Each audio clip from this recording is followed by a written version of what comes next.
Hey guys, Wade Brown here with Wade into Civics, and today's an exciting day because it's January the 15th, 2024, and it is the night of the Iowa caucus, or caucuses. And I am very much looking forward to the outcomes.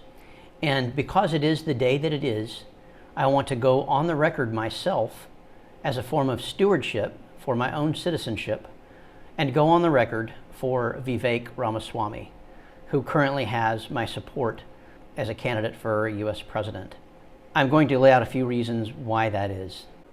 Number one, he is a proponent of the U.S. Constitution and is knowledgeable about its contents, its purpose, and its proper interpretation. The very first speech that I heard Mr. Ramaswamy give was to the National Rifle Association. And it was clear to me then that he and I are very much in alignment with regard to the way that we view the U.S. Constitution and the Second Amendment. And I'm not going to comment deeply on that speech here because I hope in the future to go back to it and revisit it. But the man is a proponent of the Second Amendment, a proponent of the Constitution. I would go back to the First Amendment and I would say how boldly he is in favor of the freedom of speech. And unlike any other candidate that I've ever seen in any race for president, Vivek will give the microphone to an opponent. He'll give the microphone to a protester, and he will allow them to make their point, and he'll allow them to ask their question, and he'll respond to them. And sometimes he even gives them back the microphone after his response because they have a follow-up.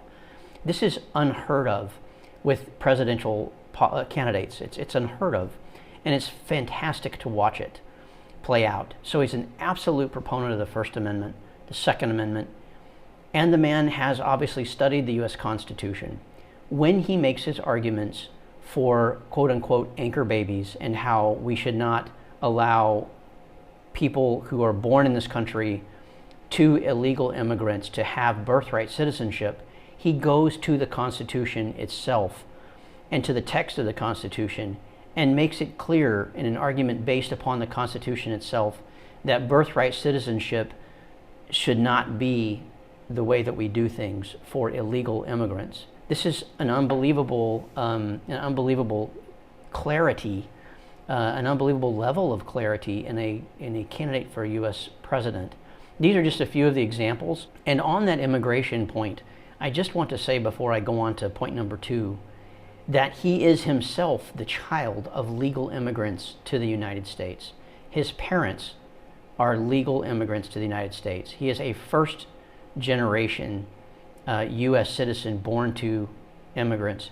It's phenomenal to see how he ties his arguments and his experience to this background. Second point, he appreciates the uniqueness and specialness of the United States of America, and properly, for one who aspires to the presidency, views the issues through the lens of America first. So this kind of speaks for itself, but he is clearly someone who wants to place the health of the United States, the health of the U.S. Constitution, above any kind of short-term political issues of the day. And this becomes especially true when he begins to elucidate upon his views in foreign policy, for example. Point three, he has an appropriate response to the mushrooming growth of the federal government and seeks to curtail it and return it to its constitutional role. All one has to do is look at the U.S. national debt, which has grown to over $34 trillion as of the time of this recording, which is not sustainable, and it's damaging to our children and to our children's children, and we must arrest it and correct for it. And he recognizes this, and he has a plausible approach to curtailing this mushrooming growth of the government. Also, not to get into things that are overly and in depth for this particular video, but I would say that he also is very aware of the tendency of powerful governments to begin to have tyrannical practices. And so he's aware of this.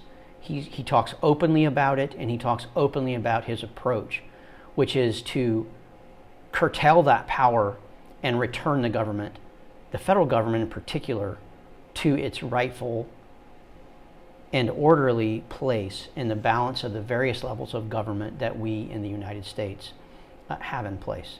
Point number 4, he is a man of moral conviction, a family man, and a man who adheres to the tenets of his faith.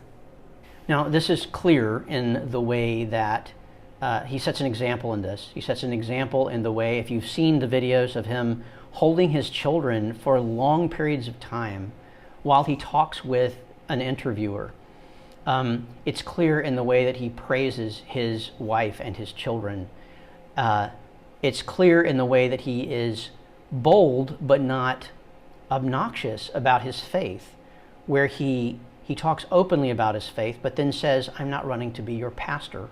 I admire this about the man, and I think that it's absolutely crucial that we have someone who can serve as an example, who not only verbally espouses the family unit, but who sets an example in that area. Point number 5, he has tremendous courage.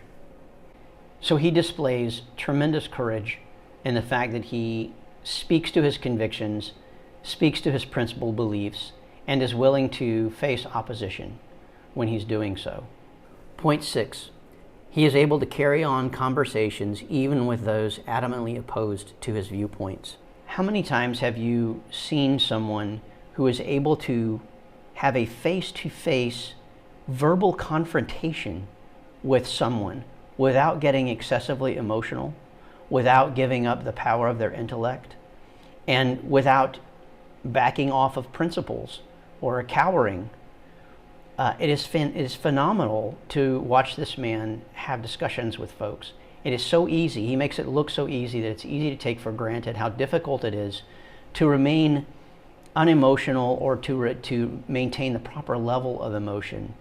And I would say that's closer to the truth. To maintain the proper level of emotion and compassion while in conversation with someone with whom he is opposed to with regard to viewpoints.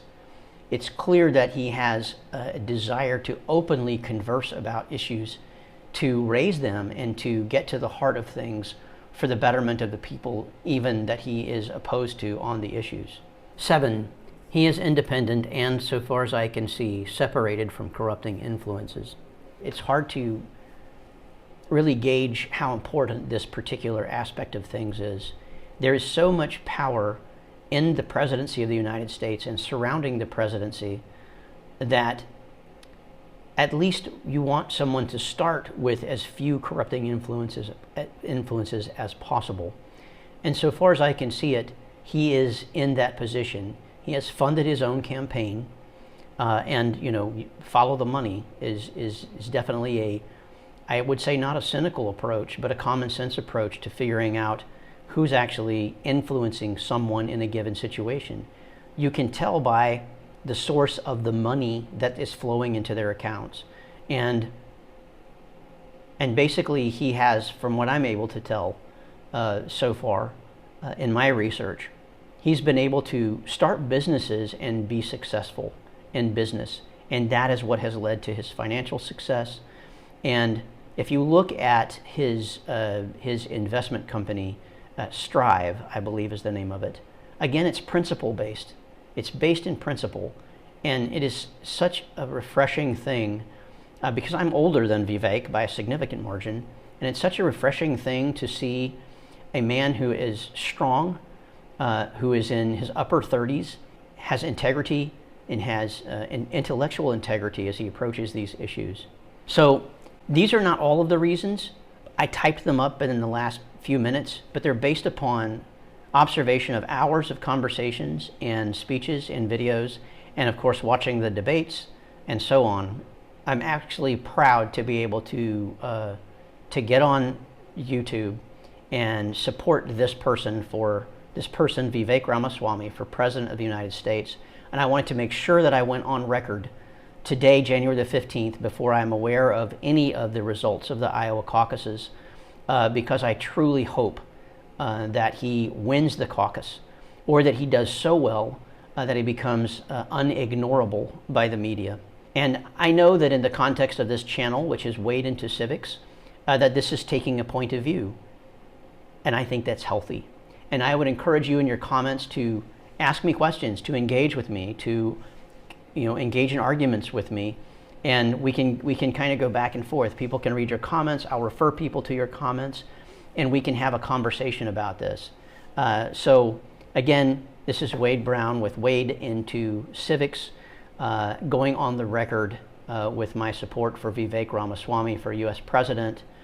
And Mr. Ramaswamy, if you happen to watch this video or hear of it, know that I and many people like me are behind you and backing you and praying for you and your great success, you and Apoorva and your children, as you aspire to the office which presides over the executive branch of our federal government. Thank you, sir, for running, and may God speed you in your success.